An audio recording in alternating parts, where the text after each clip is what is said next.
Sziasztok! Én Sziszi vagyok, magyar mint idegen nyelvtanár, és ez itt a Hungarian with Sissi podcast magyarul tanulóknak. Az előző részben a magyarok vendégszeretetéről volt szó, és utána Instagramon sokat beszélgettem veletek a témáról, és nagyon vicces tapasztalatokat osztottatok meg, hogy milyen érzés volt vendégségbe menni magyarokhoz, milyen kulturális különbségeket tapasztaltatok, és ezek a beszélgetések annyira megihlettek, hogy írtam róla egy 20 oldalas e-bookot. Van benne szó az illemről, a szokásokról, vannak benne dialógusok, hasznos kifejezések, személyes sztorik tőlem és magyarul tanulóktól, és egy kis színfalak mögötti vicces dolgot is megosztok benne az e-book készüléséről. Szerintem nagyon szórakoztató olvasmány lesz mindenkinek, magyar tanulásra is tökéletes, mert egymás mellett van benne a magyar és az angol szöveg, és magyar audiót is készítettem nektek hozzá. Illetve eldugtam benne valahol a végén egy titkos üzenetet, amit ha megtalálsz és írsz nekem e-mailt, akkor még egy extra vicces oldalt is küldök. Az e-könyv a Patreon shopban elérhető, nem kell hozzá tagnak lenni, bárki megveheti, a linket pedig megtalálod a leírásban. Remélem, hogy nagyon fog tetszeni. Én baromi jól szórakoztam, miközben írtam, és elolvasta anyukám is, és azt mondta, hogy minden így igaz, szóval magyar anyuka approved az e-book, ami nekem nagyon fontos volt. Na, ennyit akartam mondani erről gyorsan, és akkor nézzük is, miről lesz szó ebben az epizódban. Ugye nem sokára itt a húsvét, úgyhogy most egy magyar szokásról lesz szó, és ami még érdekesebb talán, és kevesebb szó esik róla, az az, hogy változott az évek során a hagyományhoz való hozzáállás. Megéri végignézni a videót egyébként, ha a YouTube-on nézel, mert lesz benne egy nagyon cuki rész apukámmal a legvégén. This podcast was made possible thanks to our Patreon community. By joining us, you can access the podcast transcripts and other materials and services for improving your Hungarian. If you want to join us, go to patreon.com/HungarianWithSissi. Az egyik leghíresebb közép-európai húsvéti hagyomány a locsolkodás, amikor a fiúk házról házra járnak, és meglocsolják a lányokat, akik ajándékot adnak nekik cserébe.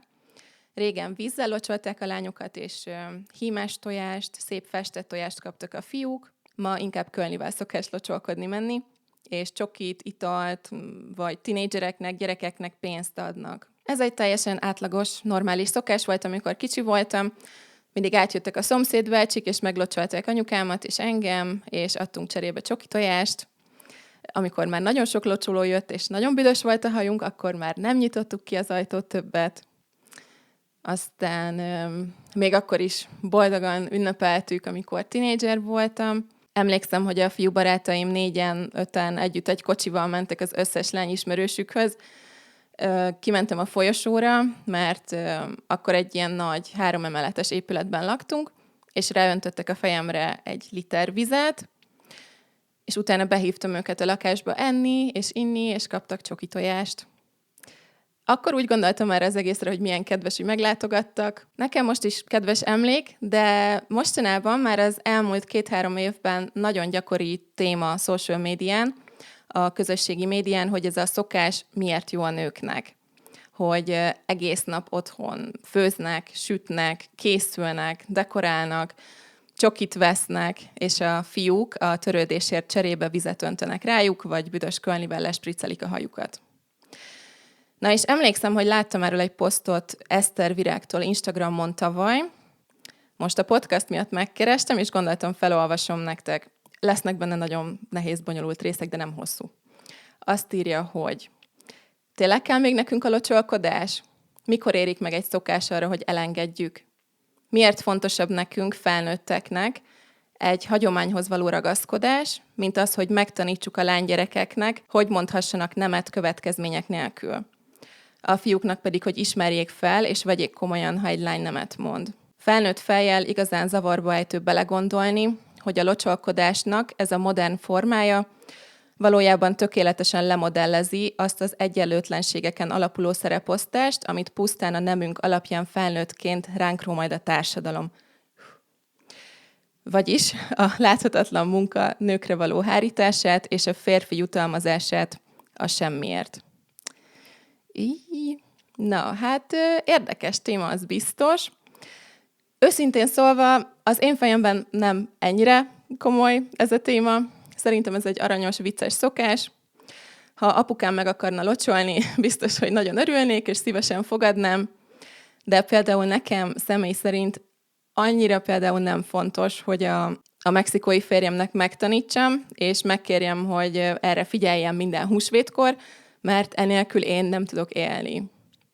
Persze meséltem neki a locsolkodásról, tudja, hogy létezik, de ennyi. Szerintem, amikor gyerek vagy 15-16 éves vagy, és a barátaiddal együtt készültök, és várjátok a fiúkat, és reméled, hogy a titkos szerelmed eljön, akkor lehet, hogy érdekes, de egyébként én már túl introvertált vagyok ehhez a szokáshoz, ez biztos. Ez a rémálmom, hogy 20 idegen becsönget, mond nekem verset, és utána leönt valamivel, hát nem köszi. Ja igen, ezt el is felejtettem. Nem csak meglocsolják a lányokat, előtte mondanak locsolóverset is. A legnépszerűbb locsolóvers az, hogy zöld erdőben jártam, kék ibaját láttam, el akart hervadni, szabad elocsolni. És akkor a lány azt mondja, hogy szabad.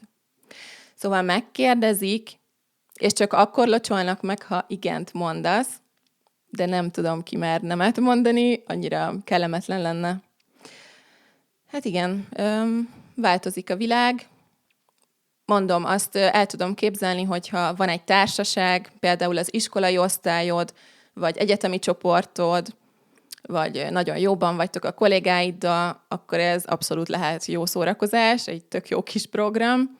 Illetve én cserkész is voltam, és a cserkész csapattal mindig megtartottuk ezt a hagyományt, és velük tényleg nagyon jó munka volt. A fiúk és a lányok is külön találkoztak a közös esemény előtt. A fiúk nagyon vicces, személyes verset írtak, mi pedig főztünk a lányokkal. Aztán találkoztunk, meglocsoltak minket, és utána ettünk, és ittunk. Szóval nekem csak szép emlékeim vannak róla. Egyik évben csináltam is egy videót apukámmal, amikor még otthon laktam, amiben egy szintén népszerű locsolóverset mond nekem, és ezzel szeretném zárni ezt a részt. Úgyhogy köszi, hogy itt voltatok, és kellemes húsvéti ünnepeket, boldog húsvétot, boldog nyuszit mindenkinek, aki ünnepli.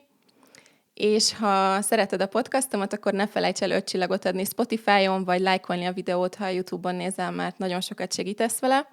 És ne felejtsd el, hogy az e-bookhoz a linket a leírásban találod. További szép napot!